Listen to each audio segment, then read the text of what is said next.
오늘 2부의 첫 인터뷰는 일종의 AS 뉴스가 되겠습니다. 대학 얘기인데요.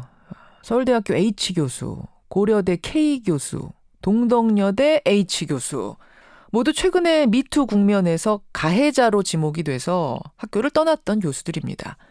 그런데 알고 보니까 대부분이 솜방망이 처벌을 받고 또 강단으로 다시 돌아오고 있다는 겁니다. 학생들 사이에서는 거센 반발이 나오고 있는데요. 심지어 어제 서울대학교 대학원생들은 기자회견을 열어서 집단 자퇴서를 제출했습니다. 아니, 어느 정도로 반발이 심하면 집단 자퇴서를 낼까? 언뜻 이해가 잘 안 가시죠? 직접 들어보겠습니다. 서울대학교 사회학과 박사과정에 재학 중인 분이세요. 김정환 씨 연결을 해보겠습니다. 김정환 씨 안녕하세요. 예, 안녕하세요. 서울대학교 사회학과의 H 교수. 도대체 어떤 잘못을 한 겁니까? 학생들 사이에서는 갑질 종합 세트라고 부를 정도로 너무나 다양합니다. 첫 번째로는 폭언이나 욕설 같은 인격 모독이 있고요. 쓰레기다, 정신이 썩었다, 넌 좀 맞아야겠다. 넌 좀 맞아야겠다? 예, 대학생들한테? 예. 이런 일들이 학생이나 교직원, 심지어는 동료 교수에 대해서까지 이루어졌었고요. 두 번째로는 사적 업무 지시인데요. 냉장고 청소, 곰팡이 제거, 집에 배달 온 우유 챙기기, 우편물 관리, 세탁물 수거. 세탁물 수거를 학생들이 해요? 인근 세탁소였던 것 같은데요. 그러니까 네. 자질구레한 심부름들을 다 시키셨군요. 그렇죠. 예. 예. 바느질, 자동차 운전, 내비게이션 업데이트, 자동차 정기 점검, 예. 보험료 처리, 중고 TV 처분, 국세청 업무, 그리고 심지어는 학생의 명의로 핸드폰을 개통해서 다른 용도로 사용하신 그런 일도 있었던 것 같습니다. 왜? 아니, 휴대폰을 학생 명의로 개통하다니 그게 무슨 말이에요? 네, 어떤 용도인지는 잘 모르겠지만 학생 명의로 핸드폰을 개통해 오라고 해서 했던 일이 있었던 것 같습니다. 야, 아니 물론 학생들이 자발적으로 심부름도 하고 집안일도 도와드리고 이럴 수도 있습니다만 지금 이거는 그 상황이 아니라 강압적으로 갑을 관계에서 이루어진 일이란 얘기죠? 예, 그리고 지속적으로 있었고요. 이런 일들을 남들은 모르게 우리끼리만 알자라는 식의 내용들이 아마 메일로 남아 있었던 것 같습니다. 야, 이거 거의 몸종 수준인데. 예. 알겠습니다. 그럼 폭언과 갑질 행동 하나가 있고 또 이제 성희롱 관련한 문제인데요. 예. 팔짱을 끼워서 이제 특히 여성분들은 민감한 부분에 접촉이 생기기도 하고, 예. 등을 쓰다듬는다든가 볼을 만진다든가 아니면은 공개적인 자리에서 이제 상대방의 성적 사생활을 가지고 이야기거리로 삼는다든지 외모 품평을 한다든지. 외모 품평이라니요? 예. 너는 치아 미백을 좀 해라. 네일을 받으면 어떻겠냐. 등등. 아까 신체적인 접촉도 있었다 그랬는데 그건 이제 성추행인 거잖아요. 그렇습니다. 그것도 한 둘이 아니라 여럿의 증언입니까? 예, 맞습니다. 예. 또 있습니까? 과도한 생활 통제를 통한 이제 학업이나 연구권 침해 문제인데요. 명절이나 휴일 같은 때도 이제 메일이나 문자를 계속적으로 보내서 항시 대기하도록 요구를 하였고요. 그리고 특별한 사정이 있었던 것도 아니고 이제 보통 식사 요청이라든지 간단한 용건 이런 정도 수준이었던 것 같은데, 또 하나는 식사 자리 같은 거를 가질 때 학생들한테 좋은 식당에 좋은 자리 예약을 하고 분위기를 띄워라 이런 식의 일종의 의전이죠. 의전에 대한 규칙을 만들어서 강요를 하고 이걸 따르지 않는 학생들에게는 이 바닥에서 못 해먹는다, 저도 못한다, 나는 그런 애는 가르치고 싶지 않다라는 식의 협박으로 느껴질 만한 일들이 있었습니다. 자, 이런 것이 있었고 연구비 횡령도 있었다면서요? 대학원생 인건비를 갈취해서 본인의 인건비 쪽으로 회수를 한 사적인 용도로 지출한 그런 일이 있었고요. 대학원생들 인건비가 그게 얼마나 된다고 거기서 벼룩에 가밀 때 갑니까? 괘씸하달까요? 그렇게 생각을 하고 있습니다. 자, 이런 내용들이 학교 인권센터에 제소가 됐고 인권센터에서 자체 조사를 했고 그것들이 사실로 밝혀진 거잖아요. 네, 맞습니다. 예. 그래서 처분이 내려진 거죠. 작년 3월에 저희가 인권센터 신고를 했는데요. 그 조사 결과 대부분 사실로 인정이 되었고 이어서 작년 6월에 인권센터에서 대학 본부에다가 정직 3개월을 요청했습니다. 그리고 나서 이제 이어서 작년 7월이죠. 본부 징계위원회 회부가 됐고 그러는 와중에 또 교육부 감사를 통해서 횡령 사실이 추가로 밝혀졌고요. 예. 이와 관련해서 검찰 고발이 이루어졌습니다. 아. 그리고 징계위 회부 이후에 5월에 들어서 그제서야 나온 결과가 역시 정직 3개월이었습니다. 정직 3개월. 예. 글쎄요. 지금 쭉 얘기해 준 그 문제들을 보면 이게 대부분이 다 지속적인 거고 여럿이 네. 증언하고 있는 거잖아요. 예, 그리고 뭐 학생, 대학원생, 교직원, 교수 가릴 것 없이 이루어졌습니다. 근데 3개월 정직이라면 3개월만 쉬었다 돌아올 수 있다 이 얘기잖아요. 그렇습니다. 지금 학생들 반발하고 있고 교수들은 괜찮다 이런 쪽이세요? 아니요, 저희 학과 교수진들께서도 예. 다 같이 공통의 입장을 내셨는데요. 예. 학생들과 뜻을 같이 한다. H 교수 교수들도. 복귀는 불가하다라는 입장을 내셨습니다. 그런데도 정직 3개월로 지금 정해진 거예요. 예, 그렇습니다. 자, 그러자 학생들이 나섰습니다.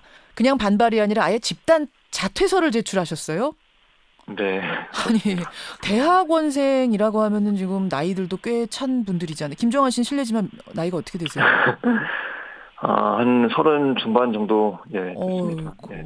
아니, 30 중반까지 학교에서 계속 그 길로 공부하시던 분이 자퇴를 이미 제출하셨어요? 예, 제출했습니다. 아니, 어떻게 하시려고요? 저희도 참 더 이상 수가 없다는 막막함에 이렇게 제출을 했던 거고요. 예. 몇 분이나 지금 이런 결정을 내리신 겁니까, 대학원생들? 이 문제를 처음으로 제기했던 저희 과의 대책위가 총 10명인데요. 예. 전원 사회학과 박사 과정으로 구성되어 있고, 예. 그 10명 전원이 제출했습니다. 지금 들으시는 분들 중에 아니 그래도 그렇지 3개월 정직이면 어쨌든 처벌이 이루어진 건데 뭐 그걸 가지고선 자퇴까지 하나라고 말씀하시는 분들이 계실 것 같아요. 뭐라고 답하시겠습니까?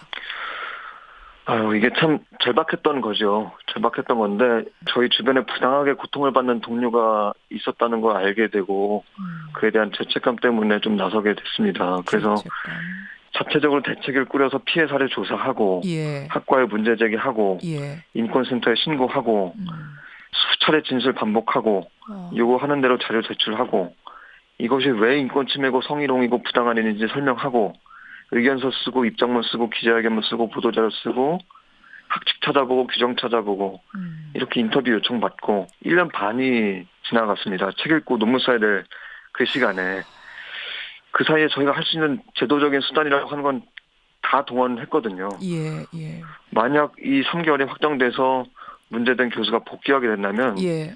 저희 대책의 학생뿐만 아니라 피해 학생들에게는 엄청난 고통을 가져올 것이 분명하거든요. 이거는 학교가 사실상 학생과 가해 교수 가운데 가해 교수를 선택한 것과 마찬가지다라는 생각이 들고 이 결과를 얻어내기까지는 정말 그야말로 목숨을 건 여정이었던 거네요. 네, 맞습니다. 뭐 학계에서는 말 그대로 목숨을 건 그런 일일 수도 있습니다. 목숨을 걸고 박사과정의 학생들이 공부도 내팽개치고 이렇게 해서 여기까지 왔는데 고작 나온 것이 정직 3개월. 3개월 맞습니다. 쉬면 그분은 돌아온다. 우리랑 똑같이 일을 한다. 똑같이 그렇습니다. 공부를 한다. 이 부분은 받아들일 수 없다.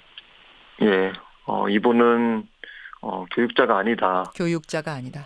예, 그래서 교육자가 아닌 분은 강단에 서서는 안 된다. 그리고 특히 이제 성폭력이나 인권침해 사안이기 때문에 예. 가해자가 피해자가 같은 공간에 있어야 되는 일은 없어야 되고 그렇다면 누군가는 떠나야 되는데 이때 가해자가 떠나는 것이 상식적이지 않느냐. 학생이 이후에 부담을 모두 떠안게 되는 사태를 방지할 수 있는 유일한 방법은 현재 제도상으로는 해임 이상의 중징계라고 생각을 합니다. 그 교수 입장을 뭐 대변을 하자면 네. 어쨌든 난 지금 반성하고 있는데 아예 파면까지 가는 건 일종의 교수 인생에 대한 사형 선고나 마찬가지인데 너무 과한 거 아니냐 이렇게 항변을 할 수도 있을 것 같아요. 뭐라고 답하시겠어요? 일단 이 해당 교수와 관련해서 이미 몇몇 학생들이 진로를 바꾸거나 학과를 떠났고요. 이미 떠났어요. 일을 그만둔 직원들도 있습니다. 예, 그리고 이제는 10여 년의 공부 끝에 이제 박사 학위를 눈앞에 둔 10명의 학생들이 자퇴서를 내고 학교를 떠날 지경에 처해 있고요. 예. 그래서 해임이나 파면이 과하다고 하는 분들의 입장도 사실은 어떤 말인지는 알겠어요. 그러니까 어떻게 딴 교수 자리인데 그걸 빼앗으면 되냐. 그 사람 인생 어떻게 하냐. 뭐 먹고 사냐. 뭐 이런 거죠. 그렇겠죠.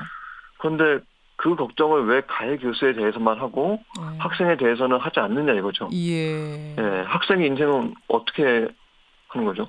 배우로 학교에 왔는데 교육을 받는 게 아니라 상처를 받으면은 그 환멸이나 상실감, 자책감을 어떻게 보상합니까?